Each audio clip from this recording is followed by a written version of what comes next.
मैं जिससे चाहा तेल खरीदूंगा, तुम होते कौन हो? तुम मेरे माई बाप हो क्या? क्यों इतना गिर रहे हैं इस गोरी चमड़ी वाले के सामने? आप आ जाइए यूएस ट्रेड डील पर, जो ट्रंप ने एग्जीक्यूटिव ऑर्डर 6 फरवरी का निकाला, सेक्शन 4 कोट कर रहा हूं। डायरेक्टली इनडायरेक्टली अगर हम रशिया का ऑयल लेंगे तो 25% लगा देगा। कौन है सर वो गोरी चमड़ी वाला वहां बैठकर हमको बोलने वाला? किस हमने इस मुल्क को आजाद इसलिए करवाया था कि वहां बैठकर बोलेगा मैं जिससे चाहा तेल खरीदूंगा, तुम होते कौन हो? तुम मेरे माई बाप हो क्या? आप 25% लगाएंगे सर। और वर्ड क्या इस्तेमाल किया? इंडिया, यानी अब नायरा जो है नायरा कंपनी बंद हो जाएगी और हमको मॉनिटर करेंगे, आप भारत को उस पर ओवरसाइट करेंगे। अफसोस की बात है कि सरकार खामोश है। सर 2019 में ईरान का ऑयल मत लो बोले, आपने गलती की, आपने ईरान का ऑयल नहीं लिया।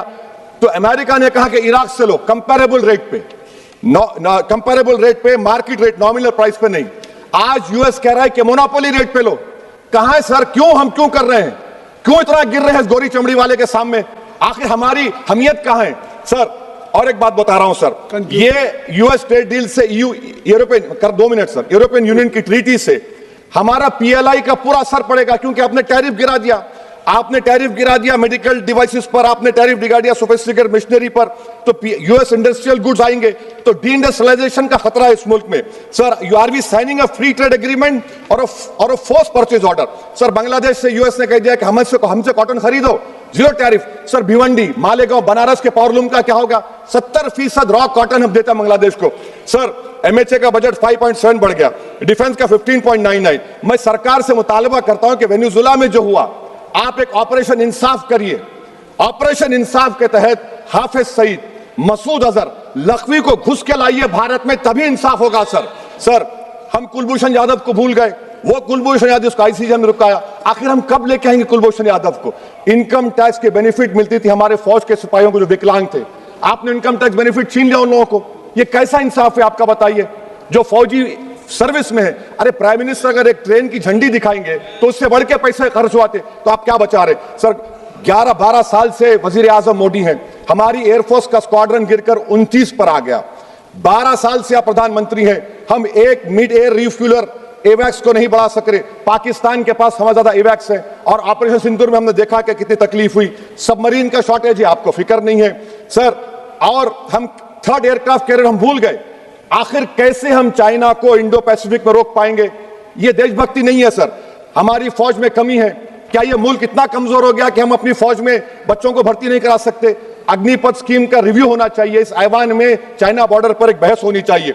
वजीर आजम इजराइल को जा रहे हैं, मैं उनसे ये मुतालबा करता हूं कि वो गाजा को जाएं, 15 मिनट जाकर देखें, 60,000 फलस्तीनियों खत्म कर दिया गया। और नेतन्याहू पर आईसीजे का अरेस्ट वारंट है, आईसीसी का, और आईसीजे में केस चल रहा है सर। तो मैं आपसे मुतालबा करता हूं कि वजीर आजम गाजा के बारे में देखें।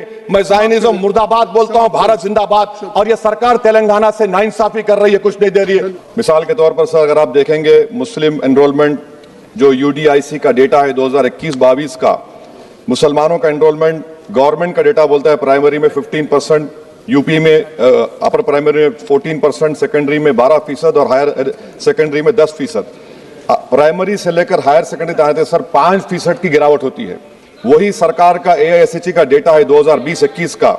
2016-17 में मुसलमान 4.87 थे एजुकेशन में, 19-20 में बढ़कर 5.45 हुए, और 2021 आते आते सर वो 4.64% हो गया।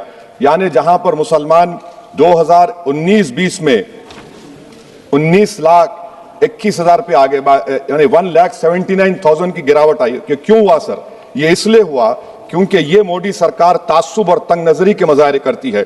इसी वजह से मुसलमानों अक़लियतों में ड्रॉप आउट रेट ज्यादा है, लो एनरोलमेंट है, और वो हायर एजुकेशन तालीम को मुकम्मल नहीं कर सकते। सर 3 स्कॉलरशिप स्कीमें हैं, 5 साल से cabinet committee of economic affairs in स्कीमों की मंजूरी नहीं दे रही है सर, 5 साल से। ये आपकी तासुब और नफरत नहीं है तो क्या है बताइए आप? बजट तो पास हो रहा है ऐवान में, 5 साल से आप पैसे नहीं दे रहे हैं। क्यों? क्योंकि cabinet committee of economic affairs इसको मंजूरी नहीं देती है। और मैं बताना चाह रहा हूं, आप विकसित भारत बनाना चाहते हैं, मैं तायद करता हूं, मगर क्या आप 14% आबादी को नहीं पढ़ाकर, उनको एलिनेट कर आप विकसित भारत बना पाएंगे?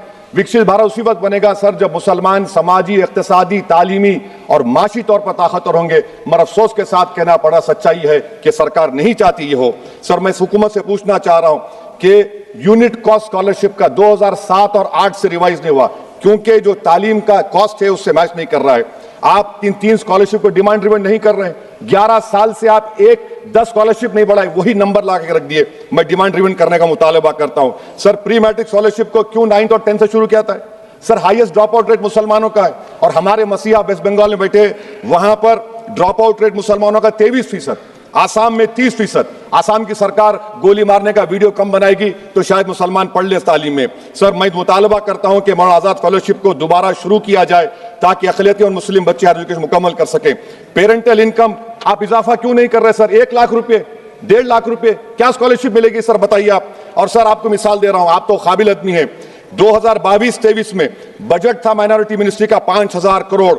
कितना आपने खर्च किया? 16%। 22-23 में सर बजट था 22-23-24 में 3000 करोड़, 5% खर्च हुआ सर। 24-25 में बजट था 3180 करोड़, 22% खर्च हुआ सर। पीएमजेवी के स्कीम है 1914 करोड़, उसको आपने कम कर दिया 1565 करोड़। तो मैं सरकार से मुतालबा करता हूं कि मिनिस्ट्री ऑफ माइनॉरिटी के बजट का 10,000 करोड़ कम से कम होना चाहिए। तासुबियत को खत्म करिए आपकी स्कीम में।